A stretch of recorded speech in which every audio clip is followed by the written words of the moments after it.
Okay, so welcome everyone. So tonight we're going to continue with our discussion of generative models. The point at which we're in history right now is diffusion. So we'll be covering a quick agenda for today. We're going to do a quick demonstration. Richard's going to do a demo of stable cascade, I believe it is, and then we will try to summarize diffusion in 30 minutes or so. And then if we get to that point, then the last 30 minutes we'll actually cover the SDxl Turbo, which is what this whole series started with, but we've actually covered it in history rather than the paper itself. So with that, Richard, would you like to go? Yeah, all right. Let me just share my screen here. So Richard, about 15 minutes or so, does that work? Oh, that's more than enough, yeah. Yeah, there's a reason we don't let anybody share their screen. Yeah, we've had a few of those. Yeah, I've heard. Well, I put the NSFW filters on this, so it should be okay theoretically. Are you able to share now? Yeah, I got it. Okay. My screen. Okay, so this is the setup for stable cascade. So in the last one, if you remember, we've got stable diffusion XL running. Hey, Richard, yep. Quick question. Did you click the little boxes about optimizing? It's a little grainy on my end. Where's the optimizing box? It's actually, that should be just video. That's only video. It shouldn't matter. Yeah, this is okay on mine. Oh, okay, maybe it's just my end then. I'm also zoomed out pretty far, so I'm just showing you like the overview. It'll get better when I start generating stuff. Yeah, so stable diffusion, it basically had the setup that has about like this area worth of stuff. So stable cascades adding all of these extra boxes, and the way that it works is that it has multiple models that feed in from one generative source into the next. So it starts out here where it will take in the image. It uses an image vey in order to generate latents, and then those latents get fed into a sampler. Can I ask a question already? Yeah, sure. What is this? Like, are you generating a picture? Like, I just see a lot of boxes, and I'm not sure what this is amounting to. Yeah, so this is an interface called comfyui. Basically, it generates images, and you can sort of, it's like as if each function was its own little box with inputs and outputs, and then you can, ooh, that's a little creepy. You can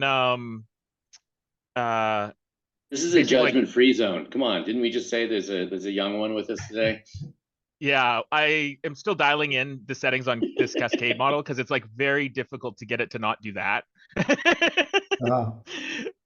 So I'm still playing around a little bit with the settings on it. But yeah, so basically each one of these you can think of as like a function, and then they have the inputs and then they have the outputs. And so all of these different things are all the different functions that are happening in order to get the system to generate images. So Richard, my mental model for it then was it's like a visual programming environment for the transformers, basically, for generative models. Yeah, exactly. That's a good way to think about it. So if you've ever what is that? Scratch. If you've ever used Scratch before, it's like that. It's a sort of like building code with blocks. Basically. I think you answered my question. I was just wondering what your specific demo did, and I think you just answered. It makes faces of this woman. Yeah, yeah. So so it has 3 different stages. The first stage is the sort of like image classifier stage, which is happening with the vey. Then there is another stage, which is a compressed version of that image. So it's that same U shape that was happening with stable diffusion XL. Mm-hmm.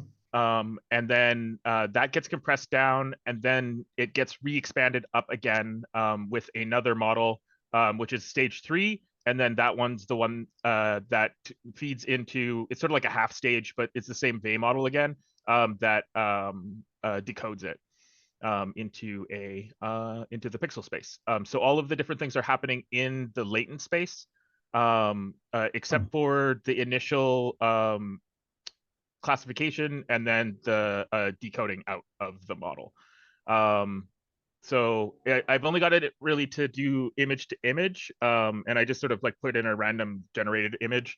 But it is making fairly good, and as long as you get the settings right, it's kind of finicky, but very good and pretty close to photorealistic pictures. Like you can tell that it's not a human, but it's not terrible, I don't think. But what did we do last time? We did like a flower, right? Mm-hmm. Let me see if I can find one in here. So how did the skin tones change from this lady to the one in the blue? That is a complicated question that I don't actually know the answer to. The reason why she's more blue is because of the clip, the one that reads the. So I have the prompt up here, and the prompt mentions blue hair, and whenever, like when the clip is turning these into tokens to be translated into or to be like representations in the latent space, it tends to like focus on particular words and meanings that are important, and then tends to add emphasis on that, and then it'll like, so like if you say like red hair, it'll make the whole, like if we change this to red, it'll make like the whole picture more red, and it'll like make like a lot of different things happen, like curtains will be red, like blankets will be red, pillows will be red. So like this one has more blue tone to it. Now if you like even just like the gradient color, I mean the face is kind of creepy, but but it's like it has a more red hue to the overall image, right? And that's just very much the clip model making the embeddings represent that space. Oh god, sorry. I haven't got these ones. What if you do something like blonde that is less less like loud? Yeah. And less likely to apply to other stuff. No, get rid of all these other extra things too, because they're probably. Hey, quick question. Where in the algorithm, I mean, how does it know that it should focus on the hair as opposed to, let's say, her flesh tones or something like that?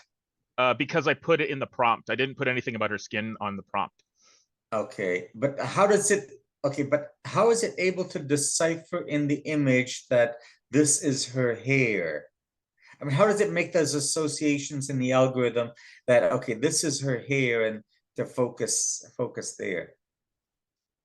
I mean, it's the clip model doing the embedding of the tokens that are in the prompt.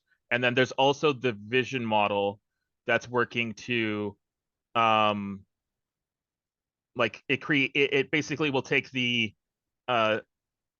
conditioning. So what happens is the clip model will make an embedding, and then it takes that embedding, and then it will send that to the model that represents like this is what the person wants. And then the same thing happens with this with this model here. It's taking the picture and then it's creating an embedding representation of it, and then turning that into a representation in latent space, and then they're using that as the base image for to start the generation. So it takes it from both the image classification as well as from the text encoding, I believe is the way that I. Yeah, so the way the clip worked is it would embed the text and embed the image into the same embedding space. And then you can use that embedding to kind of guide the diffusion generative process. We'll see that in one of the last slides of the diffusion that we'll be covering a little later. Yeah, but that's basically it for the demo. I Okay. was hoping I'd have like a slightly better pictures, because like this does make like really amazing pictures. It's just really hard to fine tune. It's interesting they can be so far off on some of these. Like, yeah, I mean, it's because of the I'm actually running it with it's a a lightning version of this. So it's like a SDxl, or it's like a stable cascade turbo version of this. So I'm trying to get it to work. It's not perfect. When it runs the normal models, it's a lot more stable. But the compression makes it so that CFG, if you change it even by like 0.01, it like makes a massive difference. Oh, okay. So you're doing something that is close to like a 0 or one step generative. Yeah. You're saying? Okay. Yeah. And that's So- not up at the. Oh, that's just the. Do you super scales, super resolution anywhere? It doesn't look like it. You just go straight to from VAE to. No, I don't. Okay. I'm not even sure what a super resolution is. It just upscales the resolution. So if you're doing a 512 by 512 or 256 by 256, and you upscale it to 512 by 512, sometimes you can use a model to do that. So I'm doing that here. I'm just setting the resolution of it, and then I'm inflating it slightly larger than the image, and then compressing it back down. Right. Okay. Yeah, but Okay. that's happening in the pixel space, not in the latent space. Okay. Cool. I have a Yeah. question. Yeah. So the model that you have here, sorry, I joined late. Maybe you've answered it. Did you load it from somewhere, or did you create it from scratch, or? Yeah, so they are downloaded models. I have a couple fine-tuned models that I play around with. And then like those ones I use, it's called Koya SS is like the platform. It's a repo you can get off GitHub that helps you train models. And then, so I have like some trained models, some stuff that I've gotten. Civet AI has a lot of models on it, although beware, there's lots of NSFW content on there. And then Hugging Face has a lot of other models as well. Okay, and all of them can be loaded into this interface, is it? Yes, so comfyui has effectively like different like loaders and samplers for pretty much all generative models. So So can you, in the UI, can you download a model directly from Hugging Yeah. Face then? Okay. yeah, so you just go manager, and then you can go download models, and you can see I have them all. Uh-huh. Okay, great. Oh, I don't have them all. I have most of them. Again, after just cool. downloading. Okay, pretty easy to use. Yeah. And Richard, you Great, had made thanks. this available to folks. Yep, I'll put it in the chat as Look it well. up. People can play around with it if they like. I'll post the workflow, and then I'll make a more stable version that's like easier to use. Cool. Awesome. Well, thank you very much for bringing No that again. It's nice to see kind of this is the result. So, okay, so backing up then, I am going to go. Hey, sorry, Roger. Yeah. Before we continue, you could just do it in the chat, but Richard, would you mind just pasting the full text of your text prompt? Just so that we can sure. see what you used. Thanks. And then I think there's another hand raised. Yeah. So Richard, I had another question for you. Is that, can this UI be repurposed where if I'm okay with the flow that I get the backend code be generated and then be able absolutely. to run multiple images so that I can generate like by the millions? Is that possible? Yep, 100%. I actually have a product that's almost done going into production that is it uses like the engine. I had to like rebuild it because of the license, but it uses the engine that's very similar to this one, and then basically you can like overlay like a UI on it, and then you can use it to like generate like a large number of images. Or the one that I have is more for like generating one really good single image. But yeah. And this can be taken outside for generating documents and things like that, right? This UI. I like this UI quite a lot. Yeah. I kind of researched a little bit, but I didn't play around with it. So am I correct 100%. in assuming that? Okay, good. Yeah. Thanks. Okay. I also saw that there's a box called custom sampler. Are you able to like code your own box? I imagine. Oh yeah. If you Probably. know how to make a node, you can create your own. So you can like install UIs. There's like hundreds of different modules for it.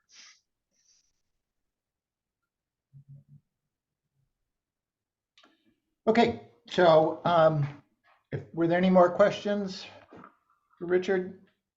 Are we ready to? Also just one more question. Sorry. The embeddings. Can you get to the embeddings at any of those? Not without knowing how to models? code. You'd have to put in some kind of like you basically would just install a script that would save it to a file or something. But it's not like inherently built into the system. Okay, thanks.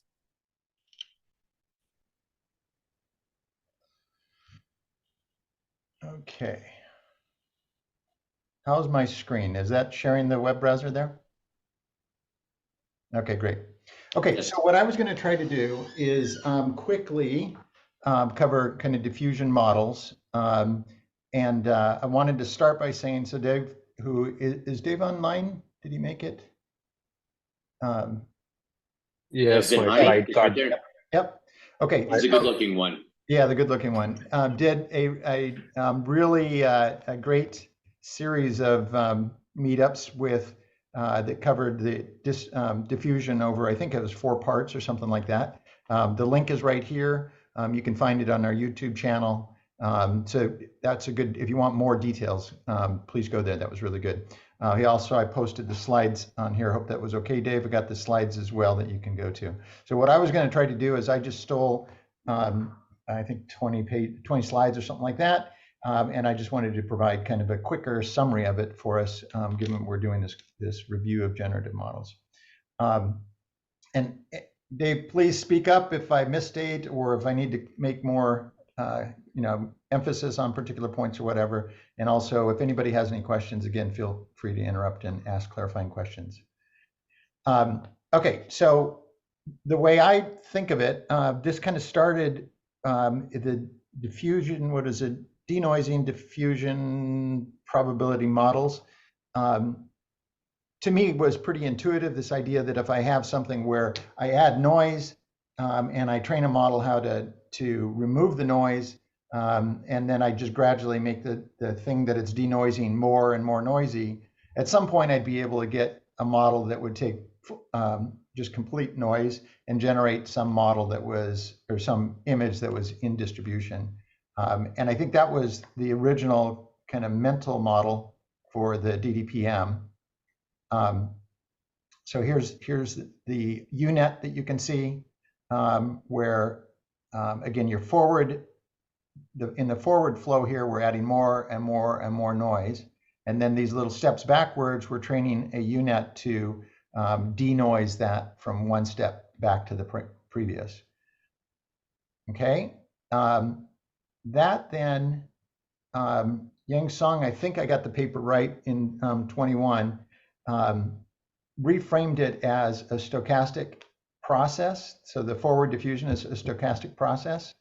And it brings it's very similar, but brings a little bit more probabilistic view to it, model of it. So here's the quick summary of that. So we've got the top 2 pieces. On the left, you can just see that there's an image that gets noisier and noisier and noisier. On the right-hand side, what you're looking at is a representation of essentially a 1D model, or 1D data rather, and you're looking at it the horizontal axis is time. So as it's starting out with a model, on the left, it has a distribution that has mostly at those 2 points.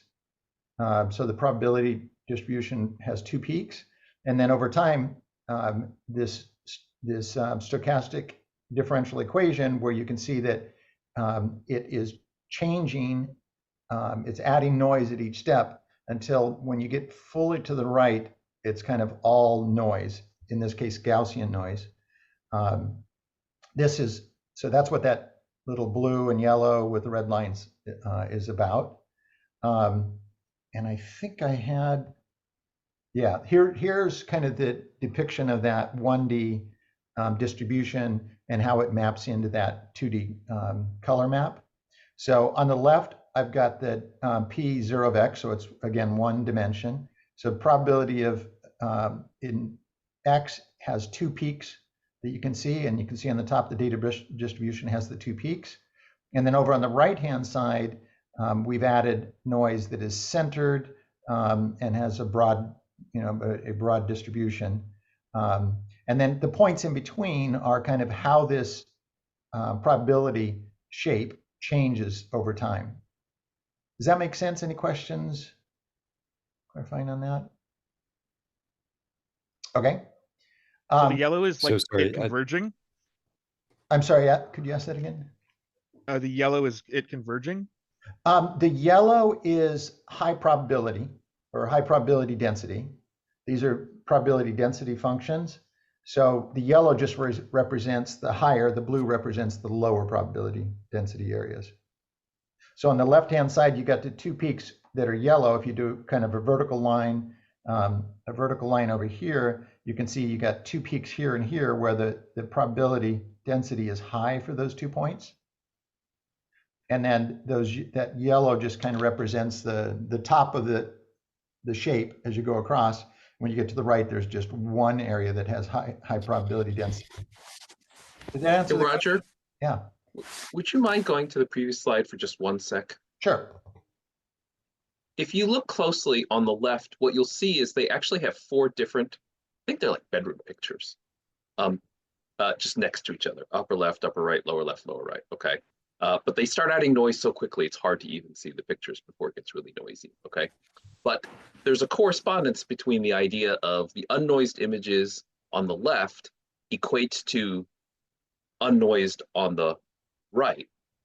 And the right actually is also 4 examples. So remember, this is a one-dimensional distribution, so it only has 1 point, okay? And so there's 4 examples, the lightest red at the top, and then 2 other darker reds, and then the blue, black, whatever that's on the bottom. So if you sample from a bimodal one-dimensional distribution, you just get a single number. And this represents 4 of them. And if you add Gaussian noise to each of those 4, they're going to jiggle around. But what you can see is that as you add more and more noise, on average, they're going to wind up in the middle. So that's why you have the high yellow probabilities in the middle. And so an image, when you add noise to it, ends up looking like static. A single number, when you add Gaussian noise to it, eventually just looks like a Bell distribution. And so if you saw a bell curve represented as blue for the low probability regions and yellow for the high probability regions, then it would look exactly like that yellow in the middle and blue on the ends. So I hope that sort of helps. That it's meant it's meant to draw the connection between a true image on the left and this simplified one-dimensional example. That was helpful, Ted. Thanks. Did that answer? I wasn't quite sure who was asking the question, but did we get that question answered? Yep. Okay, great. So one thing that Sally didn't say in the beginning, but we often say is that we like to dive in deep. If we need to stretch it out for another week, we do that. So any questions that come up, we'll do our best to answer them and make sure they're all clarified. If you have a question, somebody else does too. So I'm looking at this equation in the bottom right. So you have the deterministic drift and then infinitesimal noise. Yeah. So I feel like in my mind, they kind of sound like the same thing. Like the drift would be due to adding the noise. So I'm curious, like. Yeah, so I might have to go to Dave on this, but my understanding is like this deterministic drift in this direction, in the forward direction, is moving towards 0 because the Gaussian noise that we're adding is centered on 0. And the noise is the wandering that you're following. You know, these little lines are following a noise. Each step they add a little bit of noise, sample from a noise, and that's what the G is. So it's gradually shrinking down the amount of noise. It's noisier over on the left, and it should be getting smoother as you get to the right. Oh, other way around. Other way around. In this direction, it should be less noisy on the left, more noisy on the right. Maybe I could take a stab at this and see if some of the math folks can correct me if I'm wrong. That essentially on the left, what you've got is very precise and specific images, which are instantiations and are going to be on in fact, not even a kind of a broad curve of any sort. It would really be almost all the way down to a single point. And those are the 4 images that each start each of those different 4 paths. And as you're perturbing it, you're seeing 2 things as you progress to the right. One is the PDF of where you expect the range of each of the paths to fall in, and then the actual path that each of these follow, because you're adding random noise. You don't know whether this particular image, as I add noise, it goes up or it goes down. And as we know in a Gaussian, as you continue perturbing infinitely, you will eventually end up at a perfectly normal PDF. And so the objective of a diffusion model then is to be able to describe that curve so that it can then reverse it.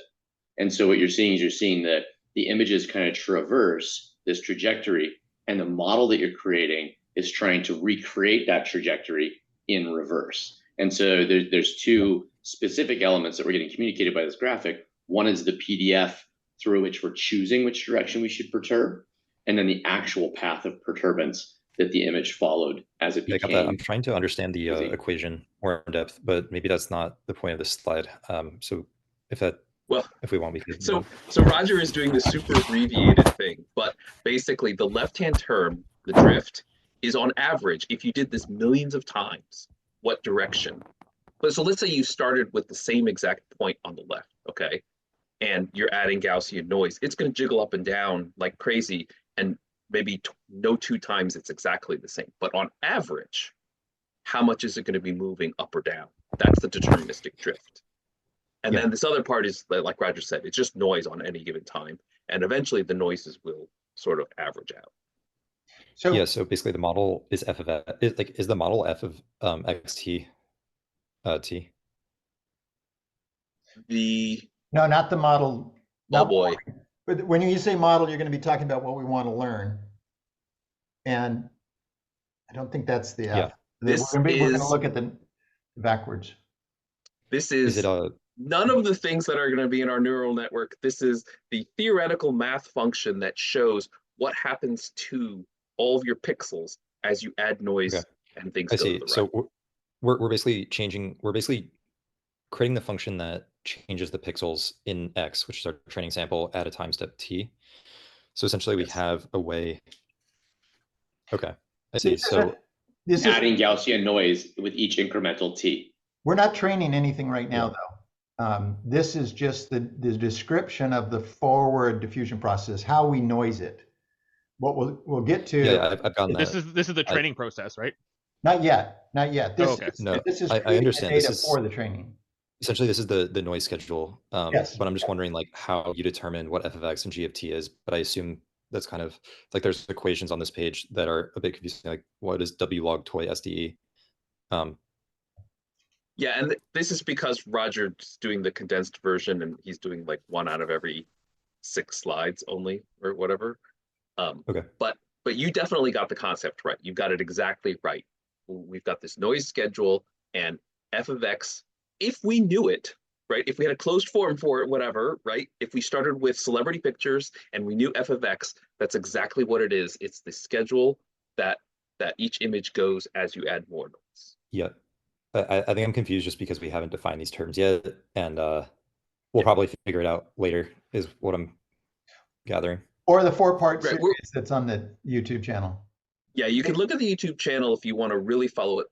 I think Roger's going for intuition, not exactly the formulas and the preciseness today. Yeah. Yeah, I mean, you kind of described it, like basically each of those samples, they all converge to the same point, which means they have an average direction, but the infinitesimal noise is the random jump at each step. So I do understand, but like that intuition is I don't need to know what f of x is, but what it's doing makes sense. Yeah, I hadn't thought about it in the way that you're describing, Evan, but yeah, this should be a function at each point that is essentially moving. Like at a lower point, it moves. It says, okay, you should start drifting towards the center. If your f of x t equals 0 is here, then you should be noisy but moving kind of towards the center, moving up to the center. If your f of x. The way that I interpret it is, if you look at the black line all the way at the bottom, if you just did that with a random seed like 1,000,000 times, I imagine if you like averaged out every single of that same image given random seeds, that's what the deterministic drift would be. It's like over time on average where it's going to end up. For a given x. But yeah, for a given x. That's why I'm saying the black line, which represents one of the pictures. But the infinitesimal noise is what Well, separates them. all four would be described by that f of xt. They happen to be different x coordinates at t equals 0 or t equals whatever. And so it's describing an average where these points are moving towards. So I think Evan said it exactly right. For a given x, such as the black one, f of x is the average if you did it a million times. And for the top red one, f of x is the average if you did that red one a million times. That's what the drift is. Yeah, I think Ted totally got what I said. Thanks. Yeah. Okay. 30 minutes, we're 15 minutes in and we're on slide 2. All right, Sully, you win. All right, so the next part then, so again, the part that changed, I think, Dave, correct me if I'm wrong, but is when Young Sung described this as this stochastic differential equation. So he moved this to be a continuous function, and this is a stochastic process then that does the noising or diffusion. And along with that then is how do you solve the reverse process? So given a forward diffusion model like this, how do you reverse it? And this is the equation. I don't know the math, but the model is basically we're starting with noise, we're moving towards the distribution. So this is the flip of that yellow and blue image that we saw before. And now this term, the square function, is moving us towards our data distribution. And again, Right, and along the way.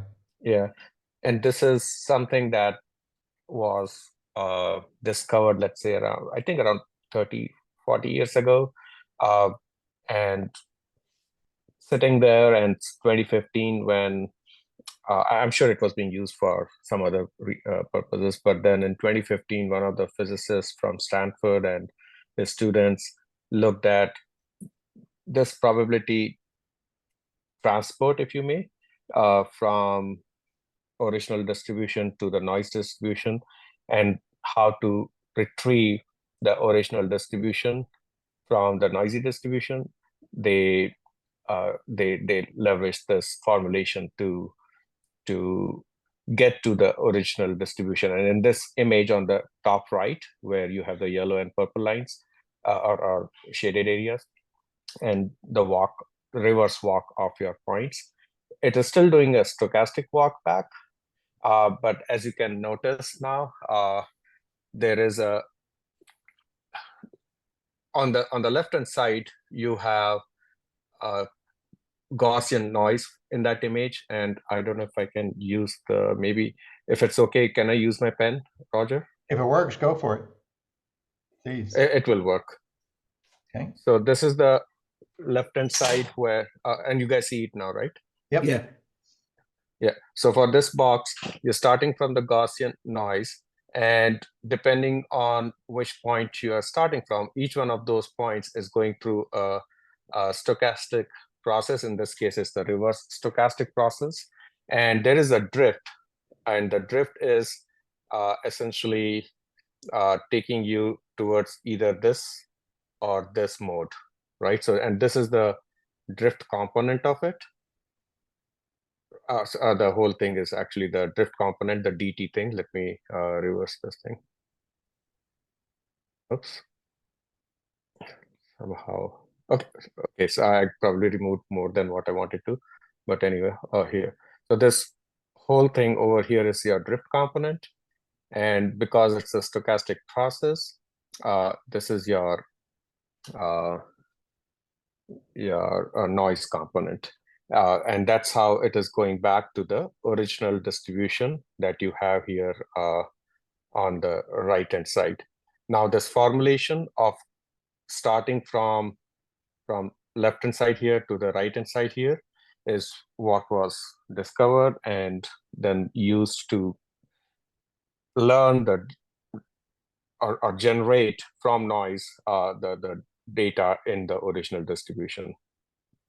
And these formulations, of course, Yang Song leveraged that, or people before him leveraged that, and So this is the formulation, if that helps.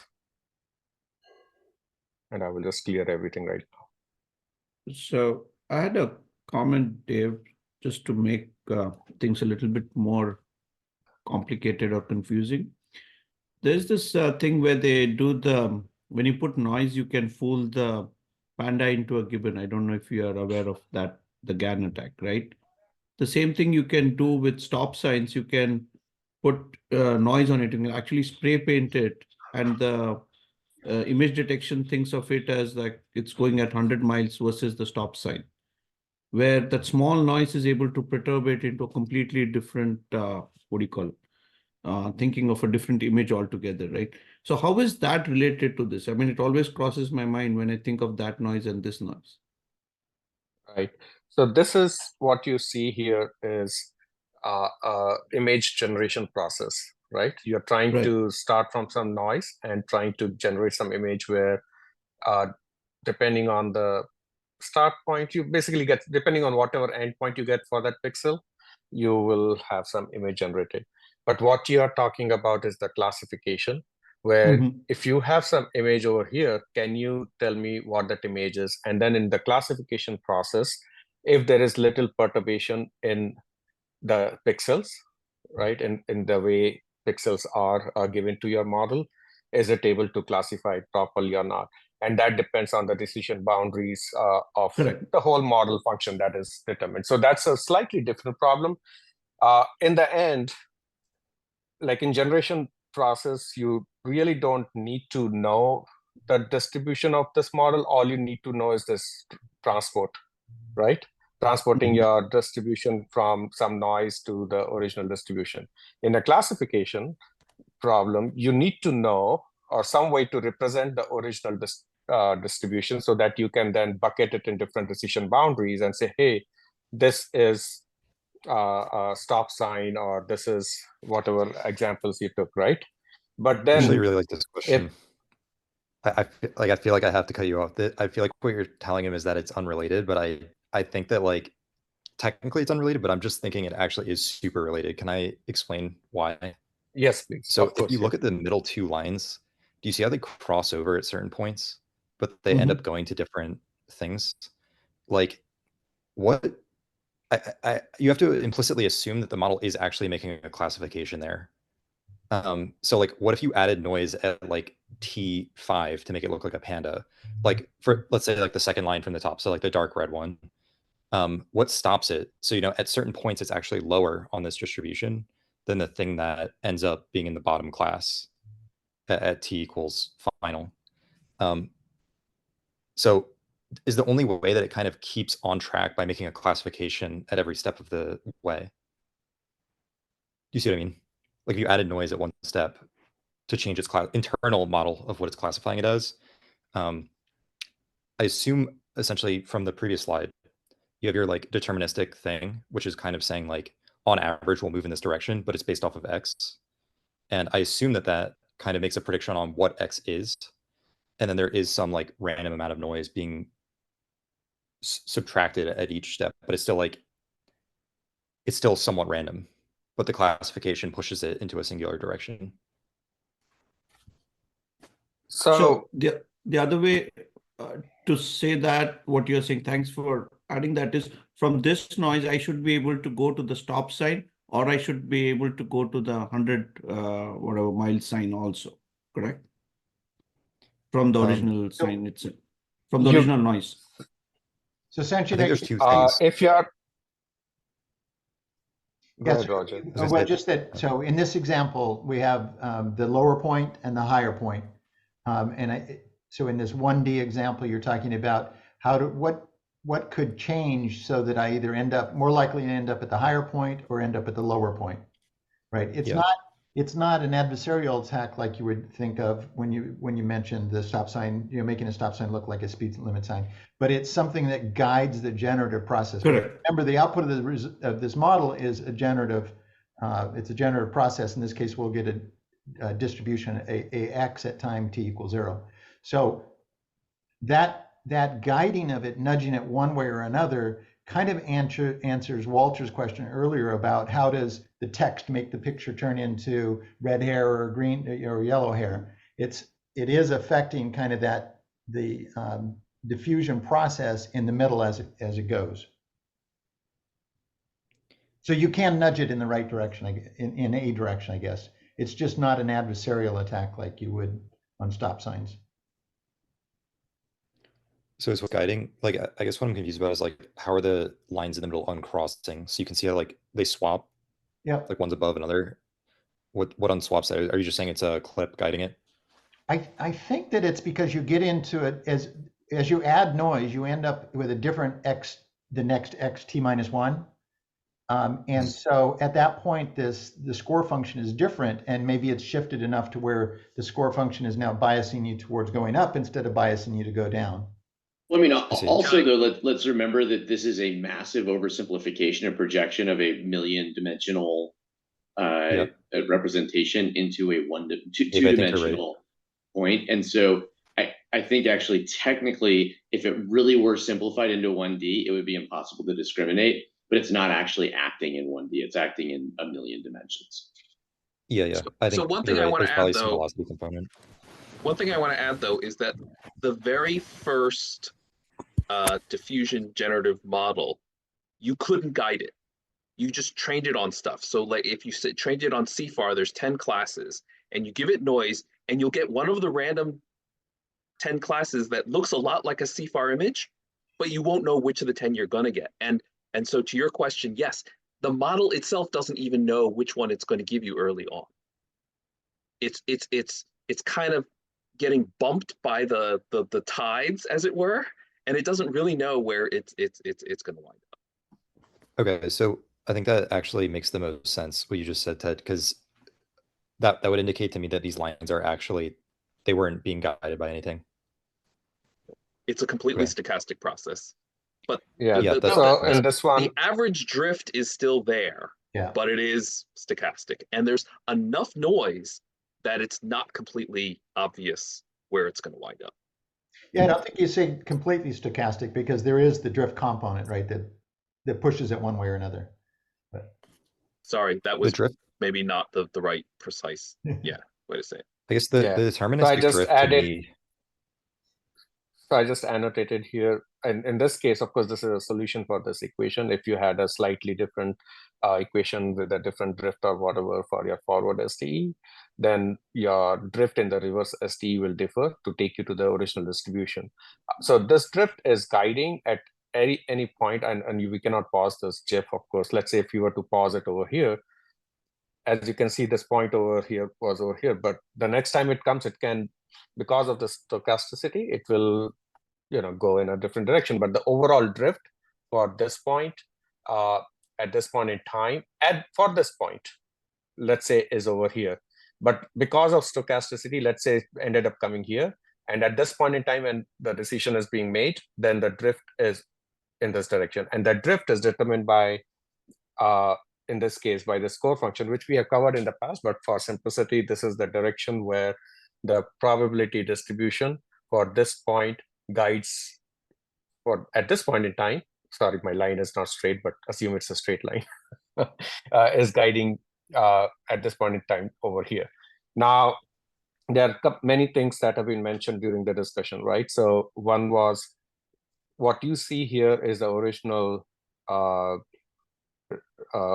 diffusion, where you start from random noise, and sorry if I'm drawing lines over top of other, but you start from random noise and you get some image based on what it was trained on. However, the subsequent diffusion models, which also have the guidance, right? Not the classification, the guidance. So that's why it's called the classifier-free guidance, CFG, in diffusion. It is not a classifier-based guidance, but a classifier-free guidance in denoising diffusion. So that comes as the text, which Richard showed earlier as the clip guidance for that specific image that he was trying to generate. And that determines the drift that you want to put for each of those points in conjunction with each other, so that the image drifts in a specific direction. And depending on how much weight you give to that CFG, it will try to honor that text more. Or if it is less weight, then it will be, yeah, I will try to get there, but I'll still try to make a random image, which is kind of keep the stochasticity as you see here. I don't know if that helps, but that clears up CFG a lot for me, so that's cool. Thanks. I have another question. Basically, like, it seems like to me, basically at each time step, is it, I want to say deterministic. I forgot the word, it starts with D, but it seems like at each time step, it's making a prediction about where it wants to end up. And then it's predicting that, and then you're basically noising that prediction so that it can change its mind later. Sorry, could you kindly repeat that question? Yeah, I think that. Yeah. So. Go ahead, Devin. Sorry. Basically, from the explanation is, it seems like at each point, could you just go back? I forgot the word for it. One slide. Sorry, one more. The deterministic drift. That's what I was looking for. At each point, it's essentially making a prediction about like where we would like to end up at the final time step. Like, I would like to be here. Yeah, actually. Like, I am a cat, so I want to be in the cat direction. And then essentially it predicts like exactly what it would need to do to get there. And then you basically add noise to that because you can't have it do it all at once. It's not quite that yet. You're actually jumping ahead to what SDxl Turbo does. Right. Okay. It's more that it's the way I would actually describe it would be that, again, in that massive dimensional space, it's describing the features that it's shooting towards and then adjusting those features, right? Because it also operates in the late. Yeah, so one way to look at it here is, so this is the gradient of this log probability for a given time t. So if I don't know if Dave, if you can draw this on here, but for instance, if I end up in a point where my cursor is right now, the score function in that area, the gradient for the log probability would be a downward. And if I was above that line, then the gradient with respect to x would be upwards. And so that's the bias or the drift that is different depending on, so Dave, I wouldn't draw the line across because that is where you end up. But in terms of describing the score function is just kind of vertical lines up and down. At a point in time. T and for a given t and x. And that. I can't remember what they're called, but they're like these graphs with like little arrows all over them. Yeah. With different magnitudes. I can't remember what it's called, Vectors. but I think that's what you're trying to describe. Right. Yeah, like field they are effect. vectors, but I can't remember. Vector field. Yeah. See what I mean, Dave? If you drew something here and just drew an arrow down and drew something here, a little arrow up.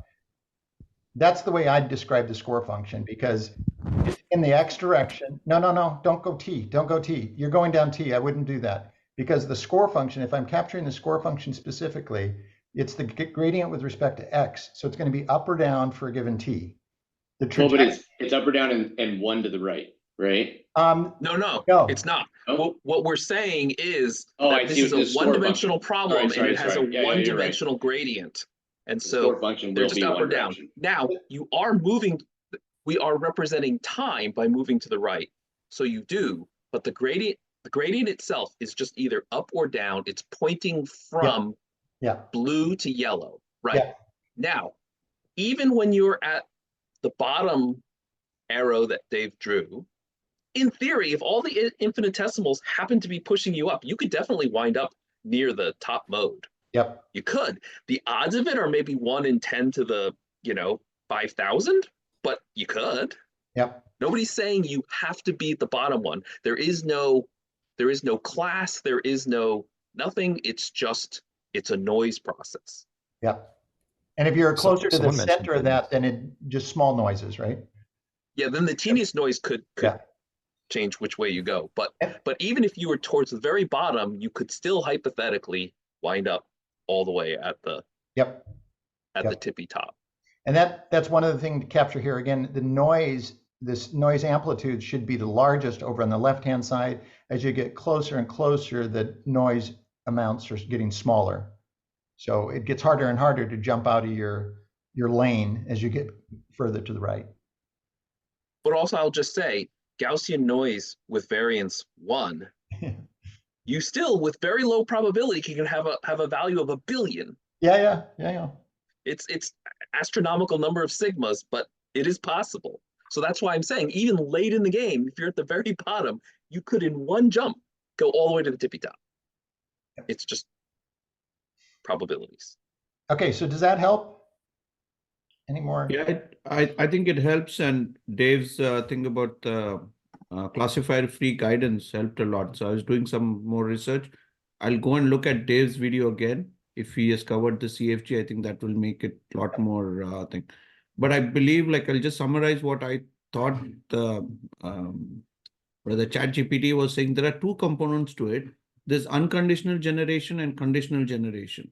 The unconditional generation, where it is doing a free drawing, you can start from the noise and it will generate one of the whatever, if you are able to draw 10 or 100 of them. But while it is generating, when you've given the text, it pays attention to the text prompt. And that is what basically causes it to move away and drift slowly in the direction of what you've asked the text to draw. So that is where the guidance mechanism comes in. That's how they have worded it. But is that correct, Dave, what I'm saying? Yes, and I'm so sorry, I'm slightly distracted right now, but classifier-free guidance helps you move in the direction of the intended object representation. Yeah, intended object, but that intended object representation has been learned during training time. But it is not a, it's not a classifier per se. Correct. But what it does is it pays attention to the text prompt that you gave it, which guides it towards that object. That's what. Right. So, okay, perfect. Right. Thank you. Yeah, I think there's some implementation details, but again, if we go to the simple original version, you've trained a diffusion model on CFAR10, and there's 10 different classes. I don't even remember what they are: plane, dog, whatever, right?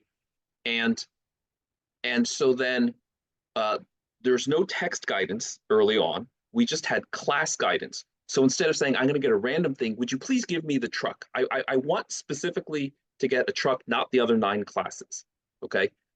The intent is that basically now, instead of the score function that does the probability of all 10 classes, now what you really want is just the score function for just the truck class. Okay, I'm not saying that's exactly how the model implements it, but that's the intent. So you have now the conditional probability, instead of just P of X, all images I was trained on, now we have the conditional probability P of X given it's a truck. Okay, so if you do that, then you have the score function of P of X given it's a truck. That's basically just the score function of trucks. And so it's still the exact same process. There's not necessarily like your thumb on the scale saying do a truck. It's just that the score function is doing this exact thing we've talked about for the truck distribution. I don't know if that answers your question. I hope that helps. Okay, I'm going to push forward then. We're good with that. Has anyone done this on like VJEPA latents? Like instead of denoising pixels, you denoise the latents? Yes. And that's one of the ones, one of the ones we'll talk about. And my understanding is that all of the SDxl stuff uses latent space diffusion. But we got a slide on that a little later.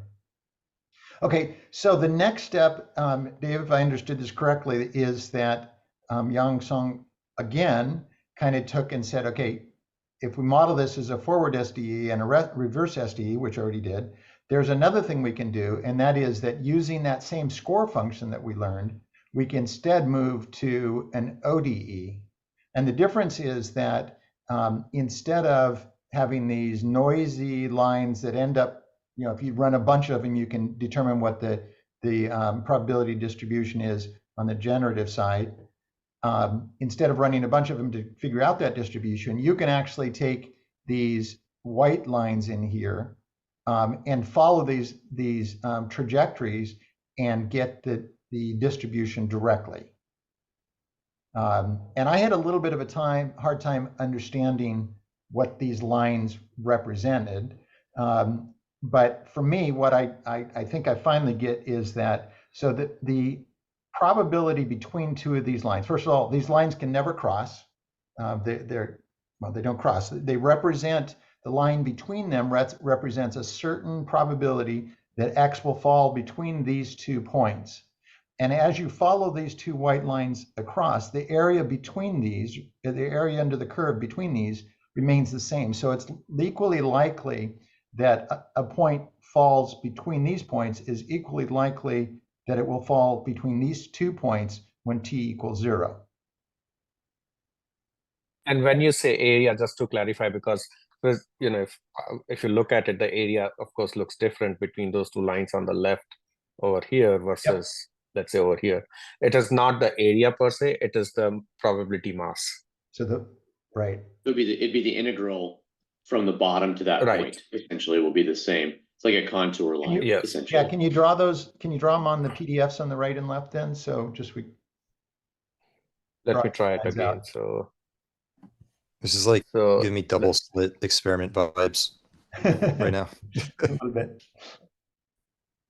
Do you see that? I've tried to draw it. I don't know if you're able to see it. Kind of is like the double experiment slit, or double slit experiment. So it's the area under the curve. We need to try observing it.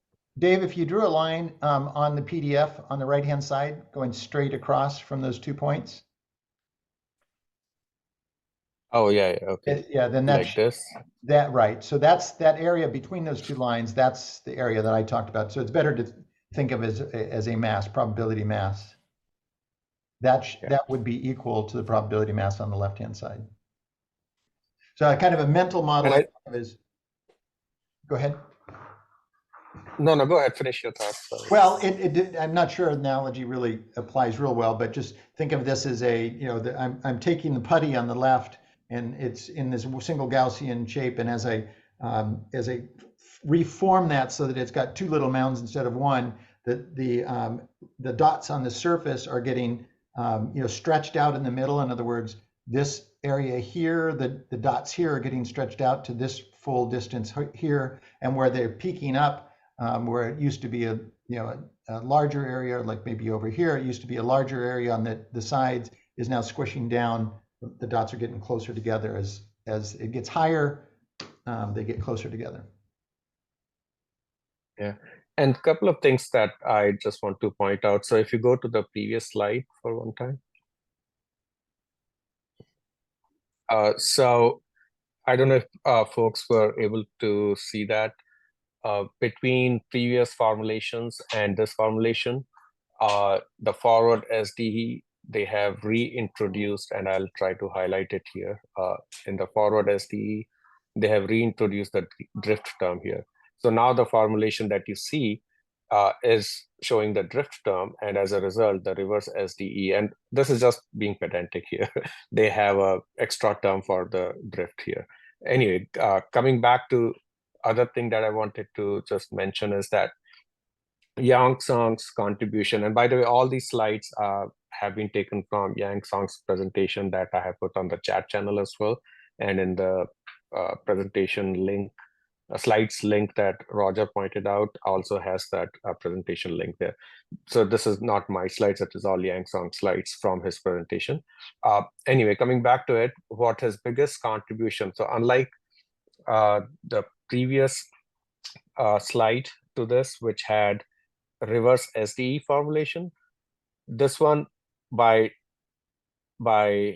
modeling your diffusion process and denoising process as an ODE for the same SDE, and what he proved was that as the probability mass distribution flow that Roger showed previously, what he proved was that instead of, for this point here, instead of following a stochastic process like this, if I was to just do the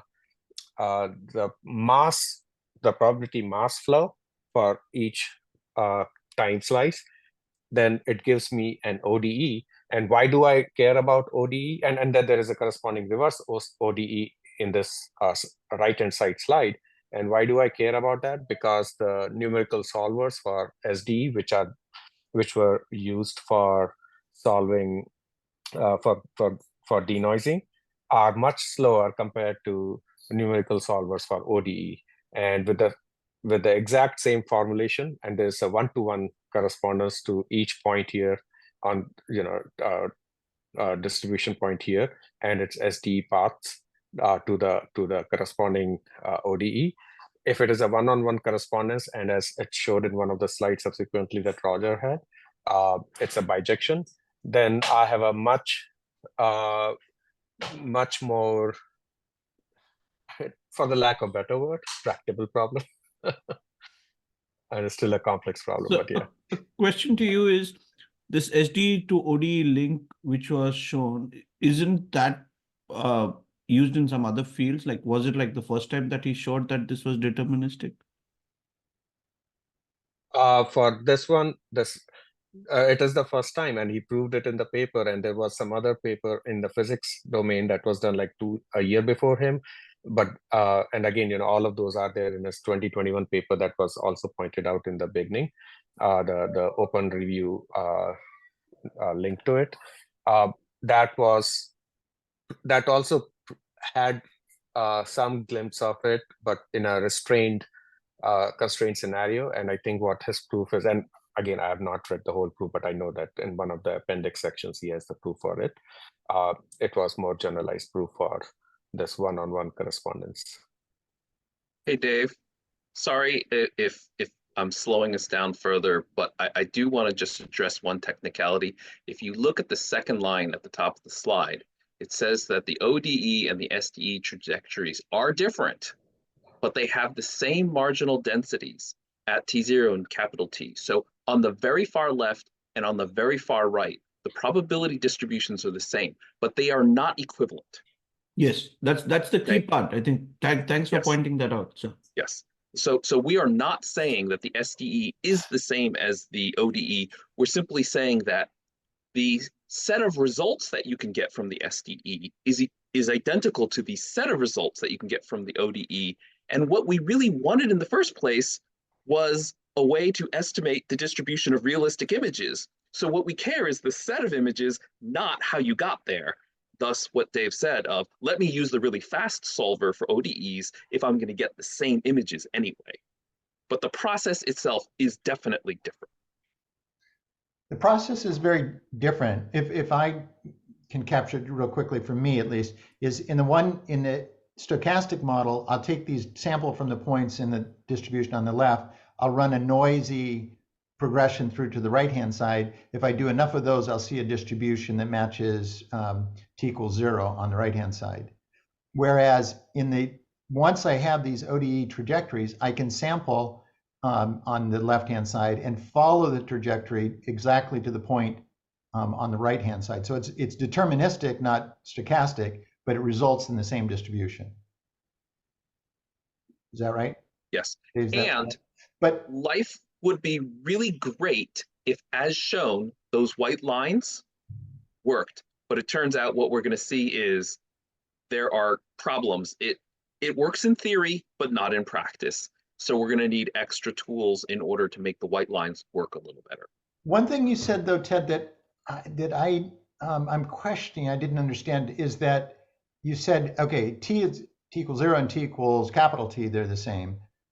But the marginal distribution I thought was the same throughout for all t. It happens to also be true t equals 0 and t equals capital T, but I think it's the same distribution throughout the entire time.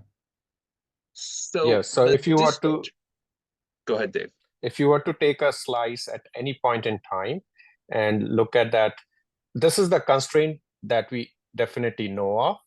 And the reason this is highlighted is also to point out the fact that once you start from this point, for this point, and when I say this point, right, of course, this is, it has some probability distribution for whatever little mass you take here, or little height you take here. And wherever it's trying to map it to the noise where it has a similar marginal density, and when there's a marginal density at time t equals to t, right? It has the same probability density. At all points over here, We don't know that yet, but yes, it is the same marginal density. Okay. But the as you said earlier, the area, right? Ultimately, when you're looking at the continuous probabilities, you have to look at a delta. You cannot look at a specific point. So if you look at the probability of that specific point, and then you try to look at the probability of, it will be a bigger area here because of the continuous thing here. But Ted, I think you have something that you wanted to add or differ? No, I was just going to say, I don't know the math well enough to know. They certainly look similar in the middle, but I don't know if they're truly identical. Dave, it sounds like you're saying they are identical. But we actually in ideal don't, case. Yeah. Well, it's not super important whether they are or not. It might help your intuition, but I don't know. They're definitely similar, but whether or not they're identical, I don't know. But they are mathematically identical at the two endpoints, and so they are substitutable for one another if you're just doing a transformation from T0 to TT, which is ultimately what we want. Right. And the way, so just to add to what you're saying, Ted said, so let's say if instead of going all the way to Gaussian noise here, I'm drawing on a, let's say instead of going all the way to time t equals to t, which is the Gaussian noise, if I decided to stop here, and if I knew what that probability distribution is, I would then be able to draw the same bijection from this to this distribution, and then from this distribution to this distribution. So they have to be, I mean, logically on the same path. But anyhow, I mean, that's being going into more details than needed right now. But the only reason, couple of reasons why I came back to the slide was, one was for the drift term in the forward SDE that is being used here, which is what I think was discussed earlier in the previous slides. The other was the contribution that Yang Song had, which is what has transformed, really transformed the diffusion industry, if you will. It seems like being able to kind of have these ODE trajectories allows you to think about the problem a whole lot different. So Dave, we may need to just agree to disagree. I know you know the math better than me, but it doesn't seem likely to me that the marginal densities are the same everywhere. Like I'm imagining on the far left, we show two big Gaussians. But if you had an uber tiny Gaussian, okay, the ODE is going to stay very, very tiny, but the SDE is going to spread out immediately. And so yeah, but then you're doing, but it's a low. Yeah, but you're, yeah, exactly, and you're doing it over. I mean, it's the sum total of the probability distribution. You're not going to look at one path, one path. No, not point, one right? path. I'm just saying, if you have a small, you said you have to do it over. If you do it over a very small area, you see how much those lines are wiggling up and down. If you start with something that's much smaller in scale than the amount of those wiggles, the ODE is not going to wiggle. It's going to stay a tight beam. But I don't know, maybe I'm wrong. Vita, you've got your hand raised. Maybe you have the answer. You just change the scale, but yeah, go ahead. Sorry. Vita, do you want to speak up? Yeah. Yes, hi. I could be wrong, but I keep thinking that the ODE paths that are smooth, they are like the expectation of the wiggly SDE paths. Like if you took the expectation of many trajectories, then you're going to get the smooth, straight paths. So if you're right, then do they have the same densities if they're the expectations? So expectation of the trajectories. So the expectation of the trajectories. So starting from any point on the, let's say on the denoising path or the diffusion path. Starting from any starting point, you may have, many paths, right? Many wiggly paths in the SDE model, right? But then the expectation of all those trajectories in some sense would give you the white straight paths of the ODE. Okay. All right. I'm sorry, Roger. It's probably, again, for the high level intuition, it's not super critical. Dave, what's your thoughts on that, on Vita's comment? But I think that that's a key point for us to understand that where are these points that where you can, like a knob effect, you can go from one to the other, right? Immediately you can go and create pictures. So you probably have to, even no matter how inferential you say that, it has to be valid over a range. That's my suspicion. Do you agree, Dave? Or if he has said When you this say algorithm range, works. Range means like it's not like what he's saying is you'll have quite a lot of jumps in between, but when you take a small range, it should map, both of them should be able to map the trajectories, correct? Otherwise, it will not hold, the equation will not hold true if he has proved it for in general, right? no, he has proved that it will work. Yeah. So two things about it. So one is when Ted mentioned about, and again, we are peeling the onion, what is it, layers. We don't really need to go into those details for the actual discussion. But if we are looking at a very, very small, tiny Gaussian is what I think more that you want, very low variance. Is that what Ted you were saying, right? And then mapping to Gaussian, then every line will look the same. But there are two things to look at it. You can, of course, expand the scale, and then you can see that, yes, they are following that. And then everything is expanded. Your SD is also expanded, everything. And then it will start looking the same. So in principle, it's a probability transport problem, optimal transport problem, if you may, right? And those are the well-known problems and well-known solutions to that. So yes, these equations work, whether you try to reduce the scale of it on one end, or you expand it further to make it relatable, if you may, then you need to look at the same scale on left and side, right hand side in one dimension here, so that you can see, well, yeah, it is working, the lines are visible, right? Now, the point that, sorry, go ahead. Oh, I was just saying, I think I didn't make myself clear. I was talking about the two modes that are on the left. If one of them was really big and one of them was really tiny, I wasn't talking about the left versus the right. But anyway, I should just stop because.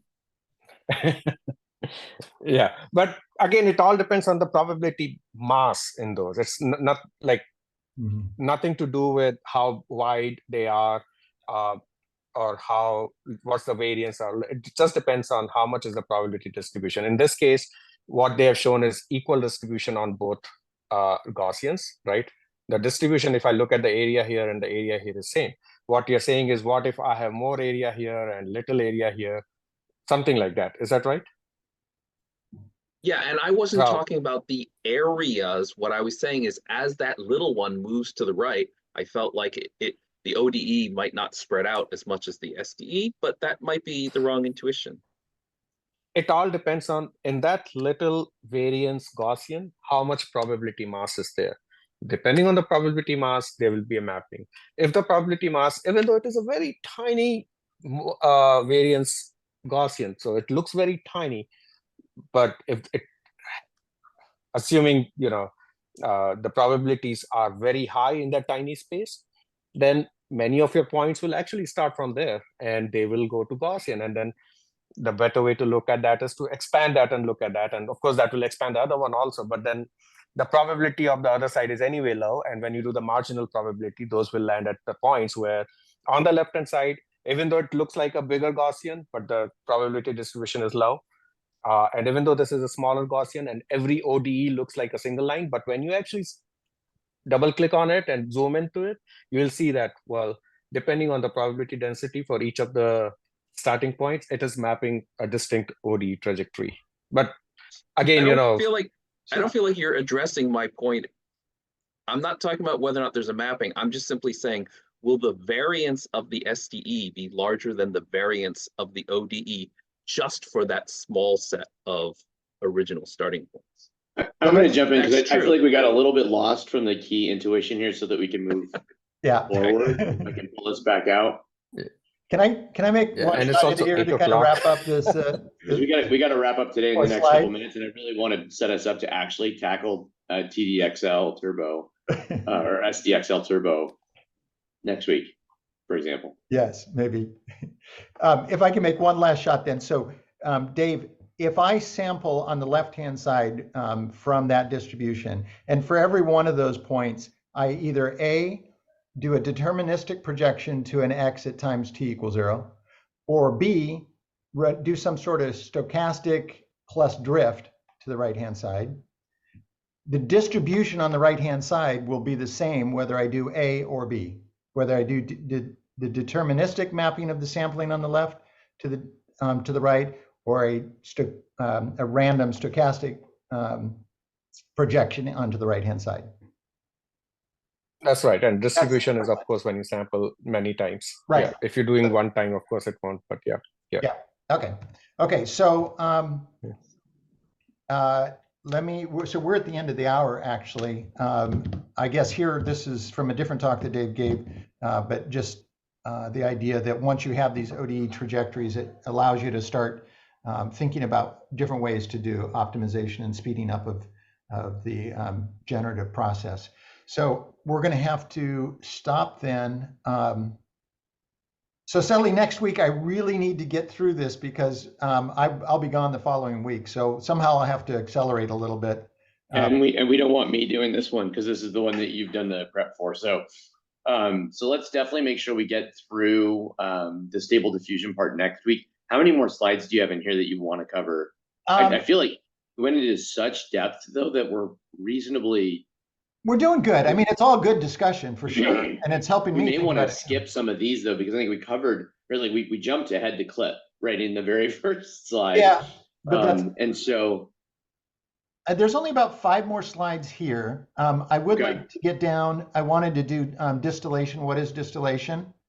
Well, I mean, yeah, the adversarial distillation. Yeah, exactly. And then diffusion, right? Those are the 3.